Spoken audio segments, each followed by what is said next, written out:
Isaac, the man with the plan. What's going on?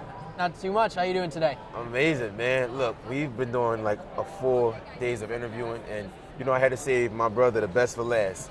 I appreciate that. No problem, man. How does it feel? Emerge America, man. Is this your first year? It's my first time here. It's been incredible. Absolutely. The energy, the atmosphere. Like, how are you taking everything? What's your emotion right now? I don't know what to feel. It's been insane meeting all the different companies, all the different people that are engaged and involved.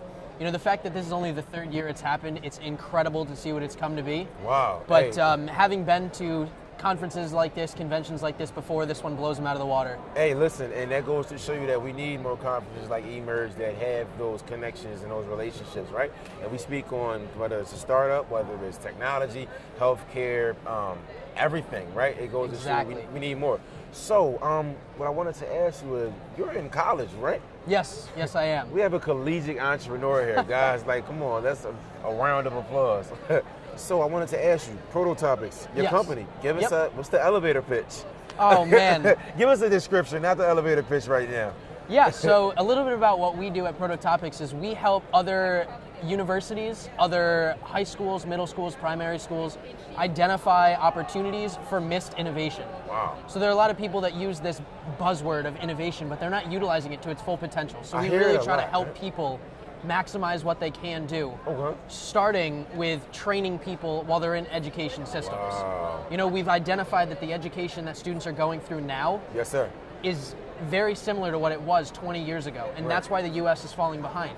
So we really try to take it to the next level and get students out from behind the desk with a hands-on active engagement and an active experience. And Isaac, you said something, engagement and interactivity, right? Because sitting behind a desk or sitting in a classroom, I love college, yes, I'm blessed to be in school, but hands-on experiences definitely is what differentiates you from the other individual, whether you're out in the field, taking up that internship, whether that's in sports marketing, whether that's in healthcare, whether you're just at an event speaking, or instead of you sitting at a collegiate desk, or you're taking up textbook work, what would you rather do? And through your program, you're giving these students the opportunity to get out there and get involved, right? Absolutely. So give us one program or a workshop that you ran through your organization. Yeah. So through the company itself, it's very new. Okay. So a lot of the workshops that we've run prior have been done in Philadelphia. It's down in Miami.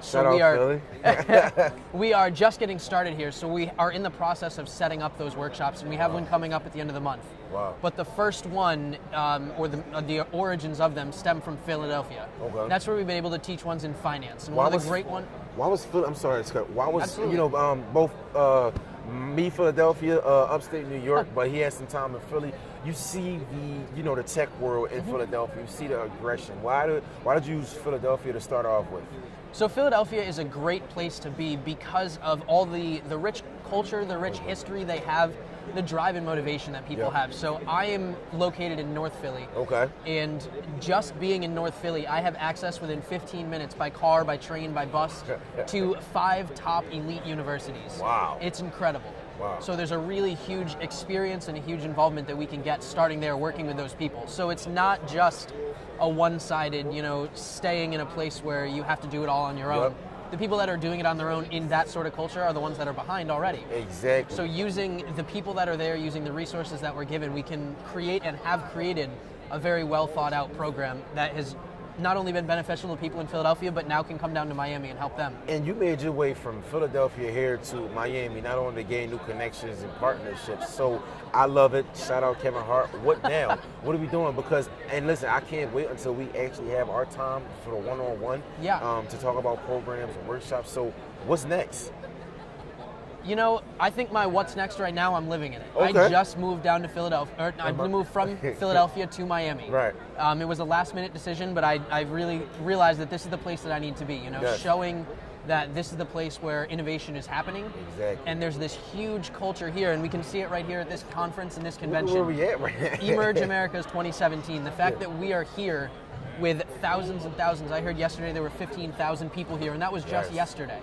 So looking at today, 25, 30,000 people that have been in here that all share the passion for technology, education reform, information in Yes. general. And I keep hearing it, the consistency of the word innovation, right? Because you look at it, whether it's a technological development or whether it's a new product or service. Why and where did you get the knowledge from your entrepreneurial background? As far as the innovation aspect, where do you see the growth in where do you see the growth in innovation period?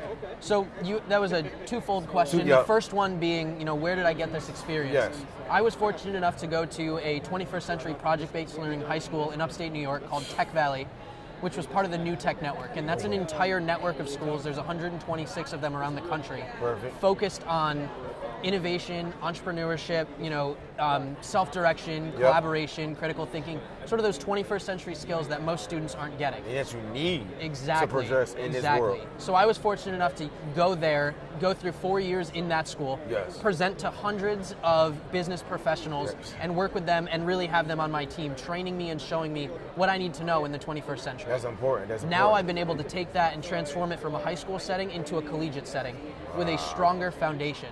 People that are more engaged and work a lot closer with the actual industries that I'm, working on or working with or working within. Perfect. And my second one, I know I threw two in there. The innovation aspect, you speak highly of it. Why is that so important to you?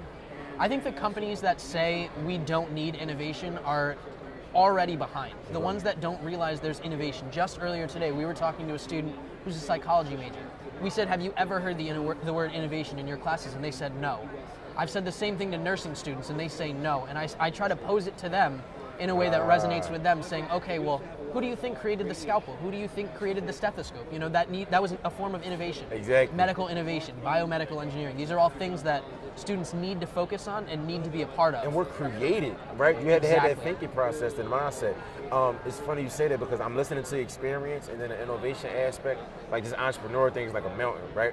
The higher you climb, it gets harder to breathe. You may slip and fall, you get cut up, you get hurt. But the thing is, when you get to the peak, you're there, you did it. And what you had to do through your journey of understanding these terms, understanding these methodologies and these case studies and whatnot, you started your company. You're speaking big on this innovation thing that's going on into this 21st century, which I feel as though we need in every high school in America. Absolutely. Even because there's no reason our students or upcoming youth aren't thinking about that next thing, right? They're not. These are our next game changers, or motivators, or entrepreneurs. Why aren't we teaching them to think ahead? And I know that yourself, like, he's a young college student, guys, making a difference in the community.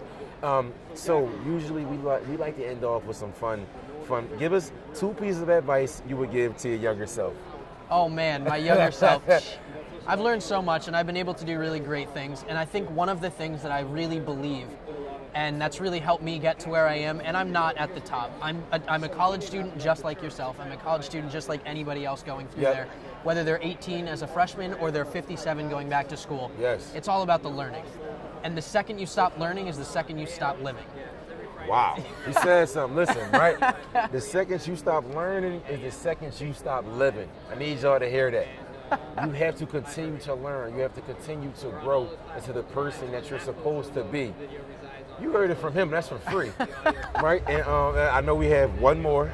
So, an entrepreneurial piece of advice, whether that's understanding your target market, understanding your price points, understanding we talked what makes you so unique. What is one thing that you had to learn in pursuing your entrepreneurship? I don't even think I can answer it with one, because there were 2 major things that I've learned. One, continue to read. As crazy as it sounds, they tell you to read, and when I was a little kid, I hated reading. I thought they were words on a page. I didn't want to learn anything. But this year alone, I've read 15 or 20 books, and it's because they hold so much knowledge, and there's so much to gain from it that other people have experienced and gone through. And it's truly incredible what learning someone else's experience can do to help you. And that ties into the second one, which is keep networking. Through here, I came down here, I'm 2,000 miles away from my home, and I'm meeting people that I know. I'm being able to name drop, and people say, oh, you know this person? That's great. I know them. What's your experience? Through networking, the world seems so big with 7 billion of us, but it all comes down to, you're so close, and when you're in this community of people that share the passion, you're bound to run into people that have the same values. Hey, you heard it from the best of the best. Read more, keep a tight network. Your net worth depends on your net worth shows your net worth. We can edit that out. Thanks, guys. Appreciate you. Thank you so much. No, really, bro. Appreciate it.